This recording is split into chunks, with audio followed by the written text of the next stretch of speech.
Redragon Dharma K556 Pro is a full-size compact mechanical keyboard with a floating keycap design, RGBs and tri-mode connectivity. You can connect via USB-C wired, Bluetooth and RF wireless via 2.4 GHz dongle. One of the features that stands out the most about the K556 Pro is the design. It is a full-size board with standard 104-key layout, which provides all the necessary keys for efficient gaming and typing. The K556 Pro has a super slim TKL form factor, making it a lot more compact than the average full-size keyboard. Designed specifically for gaming, the K556 Dharma Pro can be used for productivity work also, thanks to the stock red switches, made by Redragon, which are lighter and provide a nice typing and gaming experience.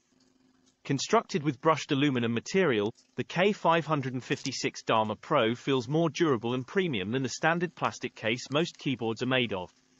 The top plate is also aluminium, which has the added benefit of providing more stability when typing. On the backside, you find sturdy feet risers made of durable plastic, as well as a 3-button switch and magnetic slot for 2.4 GHz dongle. The K556 Dharma Pro measures 43.5 cm long and 12.5 cm deep and weighs 1.08 kg. The height of the top row of keys with the feet risers is 5 cm high. Without feet, it is 4 cm high. The height of the bottom row of keys is 3.5 cm high.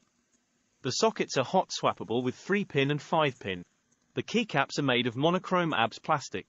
Internally, you find a 1600 mAh battery with a charging time of 7 hours, similar to the K649 ELF Pro. The Dharma Pro RGB lighting produces a nice glow underneath the caps, but it appears a bit subdued from the top due to the black keycaps. Using transparent keycaps would be a good idea to maximize the RGB performance. The K556 Dharma Pro comes with 20 preset backlighting modes directly accessible from the board without software. You can adjust the brightness and effect speed too. The RGB effects include dynamic single colors, dynamic multicolors and single static colors. To customize the RGB lighting, you need to use the Redragon software.